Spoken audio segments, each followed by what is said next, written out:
오늘 말씀은 출애굽기 4장 1절에서 9절 말씀입니다. 제 4장.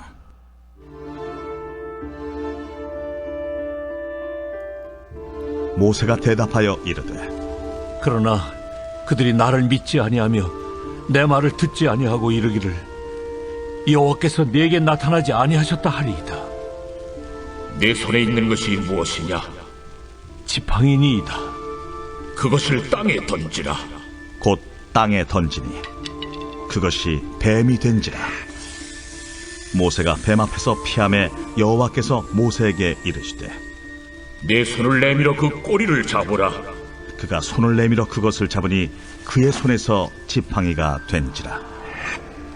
이는 그들에게 그들의 조상의 하나님 곧 아브라함의 하나님, 이삭의 하나님, 야곱의 하나님 여호와가 내게 나타난 줄을 믿게 하려 함이야. 내 손을 품에 넣으라. 그가 손을 품에 넣었다가 내어보니 그의 손에 나병이 생겨 눈같이 된지라. 내 손을 다시 품에 넣으라. 그가 다시 손을 품에 넣었다가 내어보니 그의 손이 본래 살로 되돌아왔더라. 만일 그들이 너를 믿지 아니하며 그 처음 표적의 표징을 받지 아니하여도 나중 표적의 표징은 믿으리라. 그들이 이 두 이적을 믿지 아니하며 내 말을 듣지 아니하거든 너는 나일 강물을 조금 떠다가 땅에 부으라. 네가 떠온 나일 강물이 땅에서 피가 되리라. 아멘. 오늘은 모세의 소명과 관련해 믿다라는 단어가 중심이 된 하나님과 모세의 대화를 볼 수 있습니다. 1절에서 그들이 나를 믿지 아니하며, 또 5절에 믿게 하려 함이라, 8절에는 두 번이나 나옵니다. 그들이 너를 믿지 아니하며, 또 마지막에 표징은 믿으니라, 또 9절에 두 이적을 믿지 아니하며, 이렇게 오늘 본문에서 1절 9절까지 무려 5번이나 나오는 단어가 바로 믿다입니다. 오늘 본문에서 모세는 하나님을 신뢰하지 못하고 이스라엘 백성을 설득할 자신이 없었음을 보게 됩니다. 모세는 하나님의 존재를 분명하게 알게 되었음에도 불구하고 자신이 이스라엘 백성들의 출애굽을 위한 지도자로 세움받았음을 믿지 못하는 백성들을 하나님 앞에 내어놓습니다. 물론 모세에게는 애굽에서 자신의 형제가 한 이 말이 생각났을 것입니다. 누가 너를 우리를 다스리는 자와 재판관으로 삼았느냐. 이스라엘 백성들은 모세를 자신들을 구원해 줄 지도자로 생각하지 않았음에 분명합니다. 하지만 모세는 아마도 애굽 왕실에서 왕자로 있으면서 자신의 형제들의 그 삶을 듣게 되었고 그들을 애굽의 압제에서 구하고자 하는 그 마음을 가졌을 것입니다. 이스라엘 동포들은 모세를 택하지 않았지만 모세는 그들의 생각 여부와 상관없이 그들을 구원할 적임자라고 자신을 여겼을지도 모르겠습니다. 하지만 미디안으로의 그 도피 생활 동안 모세는 자신의 생각이 헛된 것이었음을 확신했을 것입니다. 애굽 왕실에서 왕자로 살았던 모세뿐만 아니라 어느 날 갑자기 애굽에서 사라져버린 그 모세, 애굽인을 살인하고 도망갔다고 소문난 그 모세를 이스라엘 백성들조차도 신뢰하지 않았을 것임에 분명합니다.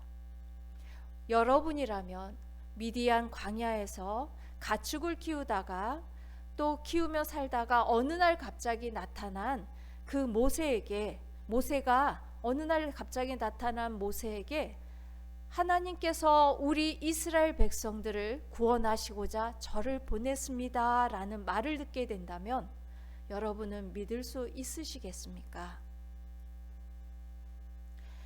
물론 이스라엘 백성들 또한 그들의 고된 노역으로 인해 자신들을 구원해 달라고 부르짖었더라도 그들의 응답에 나타난 그들의 응답에 나타난 사람이 나이도 지긋하고 애굽에서 어떠한 영향력도 행사할 수 없는 나약한 노인이라면 하나님께서 보내셨다는 것을 믿지 않을 것입니다.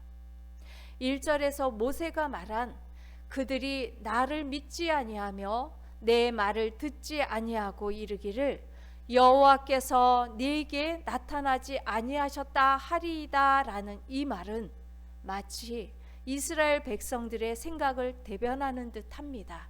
하지만 그러나 이 생각은 백성들의 생각이 아닌 바로 모세의 생각입니다.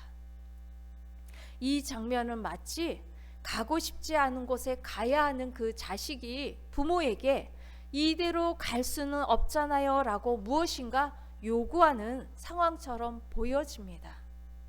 대화의 내용은 모세가 애굽으로 가지 않겠다는 것이지만 그 속에 감추어진 모세의 마음은 벌써 애굽에 가 있는 듯합니다. 모세의 마음이 조금은 열린 듯합니다. 하나님께서는 그런 모세에게 이적을 행할 능력을 부어주십니다. 두 번의 이적은 모세가 직접 행하게 하시고 세 번째 이적은 앞에 두 가지를 믿지 않으면 그때 행하라는 말씀을 주십니다. 첫 번째로 하나님께서는 모세에게 내 손에 있는 것이 무엇이냐라고 묻습니다. 하나님께서는 모세가 쥐고 있던 나뭇가지를 보셨습니다. 나뭇가지는 양떼를 모는 목자에게 꼭 필요한 물건입니다.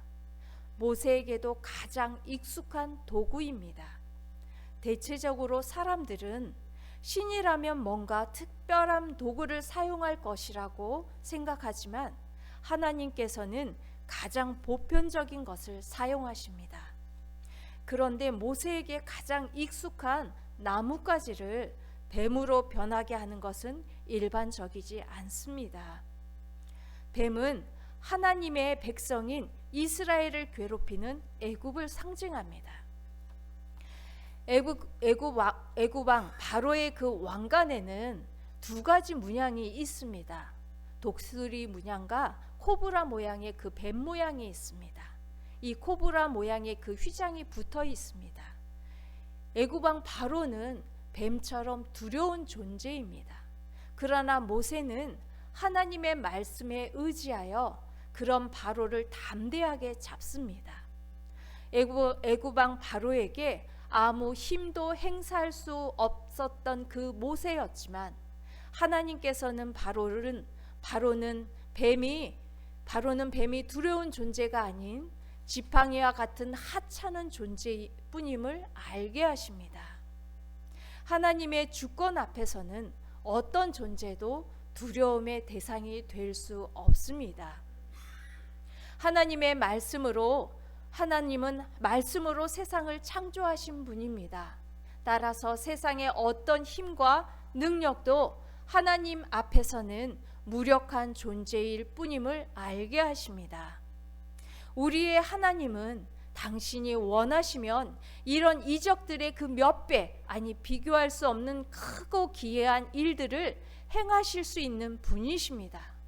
마른 뼈들도 말씀으로 소생시키실 뿐만 아니라 죽은 자도 살리시는 분이 하나님이십니다. 하나님은 이 첫 번째 표적을 믿지 않더라도 두 번째 표적은 믿을 것이라고 말씀하십니다. 두 번째 표적은 나병이라는 피부병입니다. 피부병은 너무 다양한 원인에 의해서 발병되는 것이고 또한 눈에 보이는 질병입니다. 구약 성경에서 이 나병, 한센병은 교만한 사람이 걸리는 병으로 알려져 있습니다. 구약 성경에서 이 나병은 우리가 이렇게 흔하게 요즘은 보기 어렵지요. 이 모세의 손이 나병에 걸렸다가 다시 본래 상태로 돌아간 것은 모세가 전한 하나님의 말씀을 믿지 않고 비방하고 대적하는 교만한 자를 하나님이 벌하시겠다는 메시지이기도 합니다. 우리가 하나님의 사람이라면 세상에 교만한 사람을 두려워할 필요가 없음을 분명하게 알게 하십니다. 우리를 비방하는 자들에게 우리가 보복할 필요도 없습니다. 하나님은 하나님의 백성들을 지켜주시고 교만한 자를 심판하실 것이기 때문입니다. 하나님께서는 모세를 위해 세 번째 이적까지 제시하십니다. 앞서 언급한 이 두 가지 이적을 믿지 않으면 나일강 물을 떠다가 땅에 부으라고 하십니다. 그러면 강물이 피로 변할 것이라고 말씀하십니다. 나일강은 애굽에 있어서 생명줄입니다. 애굽 사람들에게는 나일강 자체가 생명의 신인 것입니다. 나일강으로 인해 농사는 매년 풍년이었고, 나일강으로 인해 경제나 군사력이나 학문 등 모든 것이 이 애굽의 발전을 도와주는 원인이었습니다. 그래서 이 나일강은 애굽의 숭배 대상이었습니다. 그런데 하나님께서는 이 신격화된 나일강 물을 피로 만드신다고 선언하십니다. 그 물이 피로 변한다는 것은 죽음을 말하는 것입니다. 물이 피가 되면 나일강으로 인해 누렸던 모든 풍요를 누리지 못할 뿐만 아니라 애굽인들이 신처럼 여기는 그 나일강이 죽음을 암시하는 피로 변한 것을 통해 하나님께서는 바로와 애굽의 모든 신들도 멸망시킬 수 있다는 것을, 그런 분이 하나님이시라는 것을 말해주고 있습니다.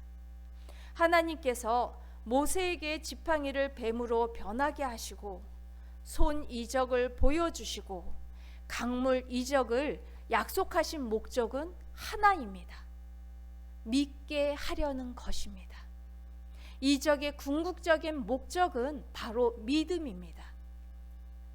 하나님께서는 이스라엘 백성들을 출애굽하도록 하는 이 역사를 이루어 가시기 위해 모세에게 아주 익숙한 도구를 사용하셨습니다. 또한 애굽을 두려워하는 모세에게 그 두려움의 대상은 하나님의 능력 앞에 어떤 힘도 발휘할 수 없음을 알게 하셨습니다. 믿음이 연약한 모세를 위한 하나님의 세심한 배려이자 하나님의 사랑입니다. 하나님께서는 정말 인격적인 분이십니다. 믿음이 연약한 자에게 가장 익숙한 방법으로 믿음을 세워 가시는 분이 하나님이십니다. 하나님의 뜻은 어떤 인간적인 고집이나 부족함에도 불구하고 반드시 이루어 가신다는 것을 기억하시길 원합니다. 오늘 본문의 말씀을 통해 하나님께서는 우리에게 그 믿음의 단계를 점검해 보는 시간을 주신 듯합니다.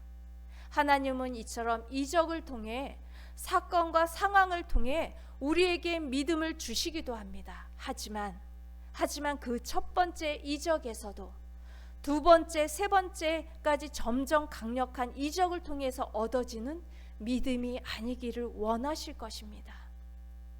우리의 믿음은 전적인 하나님의 은혜입니다.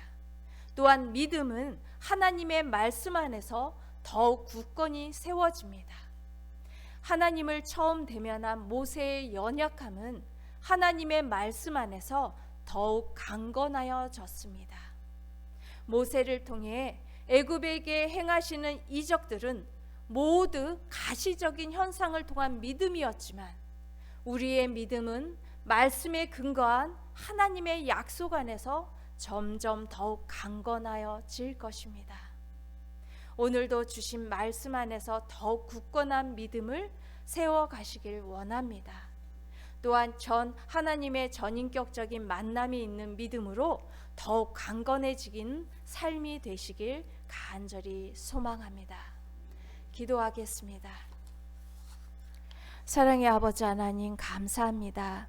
말씀 안에서 영원하신 하나님의 사랑과 능력을 덧있게 하심도 감사드립니다. 그러나 여전히 하나님의 말씀 안에서 믿음대로 살아가지 못하고 여전히 우리의 삶에 하나님을 신뢰하지 못하고 살아가는 모습은 없는지 되돌아보기를 원합니다.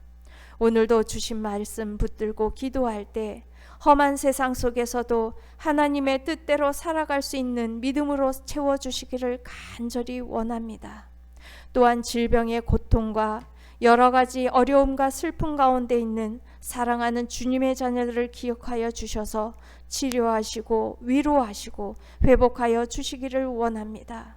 나라와 교회를 위해 기도하게 하시고 가나 선교 일정을 이어가시는 목사님들의 영역을 강건하게 하시고 하나님의 기쁨의 선교를 이루어가는 모든 이들의 사역 위에 기름 부어주시고 성령 충만케 하여 주시기를 원합니다.